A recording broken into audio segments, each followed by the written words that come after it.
रूस और यूक्रेन के बीच पिछले 9 दिनों से लगातार चल रहे युद्ध में फंसे भारत के छात्र। जी हां, आपको बता दें, भारत सरकार के द्वारा उनको वापस लाने के लिए ऑपरेशन गंगा के तहत लगातार प्रयास भी किया जा रहा है।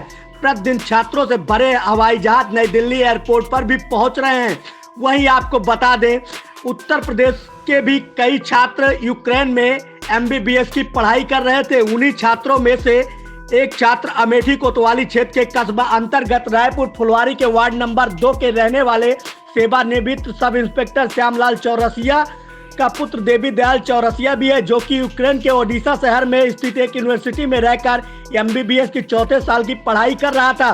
तभी यूक्रेन और रूस के बीच युद्ध शुरू हो गया, जिसके चलते अन्य छात्रों की तरह वह भी वहां पर फंस गया। इधर घर वालों का परेशान होकर बुरा हाल था। सब ईश्वर से ही दुआ कर रहे थे और सरकार की तरफ आस लगाकर देख रहे थे।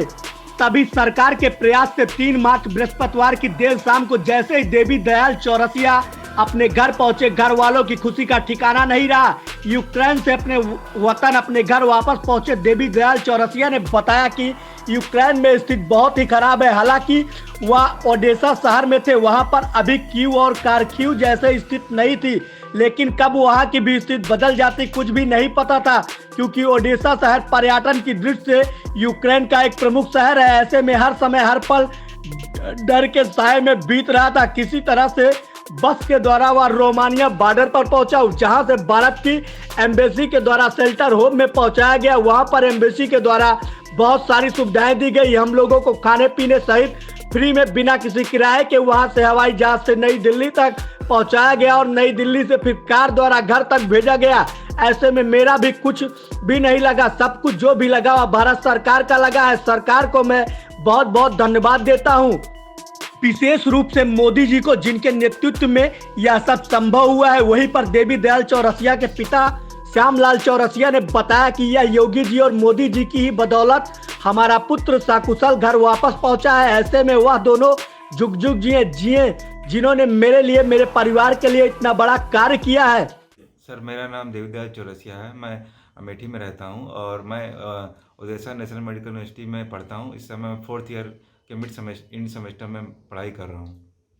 तो वहाँ पर कैसे वापस हुए हैं वहाँ से?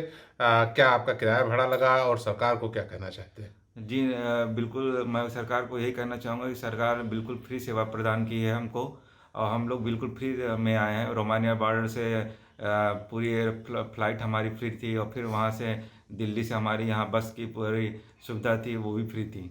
क्या मंजर आपने वहाँ पे देखा? स्थिति क्या रही है ओडेसा शहर में? सर, फिलहाल तो उतनी गंभीर स्थिति नहीं थी as compared to Kharkiv and Kyiv, लेकिन फिर भी डर बना रहता था कि कब यहाँ भी बमबारी ना हो जाए।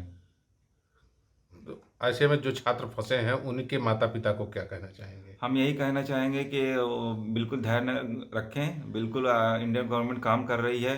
सभी बच्चों का डाटा एम्बेसी वहाँ ने रिकॉर्ड कर रखा है। सभी बच्चे, एक एक बच्चे आएंगे, और बस ये है कि चूँकि नंबर ऑफ़ स्टूडेंट ज़्यादा हैं और फ्लाइट भी इस समय बढ़ गई है, लेकिन यह है कि वो ज़रूर आएंगे। ऐसे कहा जा रहा है वहाँ बच्चे खाने के बगैर मर रहे हैं, उनको भोजन नहीं मिल रहा है, या फिर रूसी सैनिकों के अब शिकार होना शुरू हो गए हैं।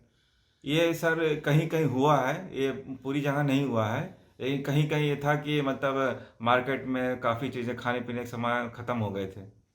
पहले तो मैं हिंदुस्तान के सभी चैनलों को मैं बहुत बहुत धन्यवाद दूंगा कि इस तरह से इस चीज़ों को लेकर उन्होंने अपने चैनलों पर दिखाया, जिससे आज नतीजा हुआ कि हमारा लड़का हमारे सामने आया।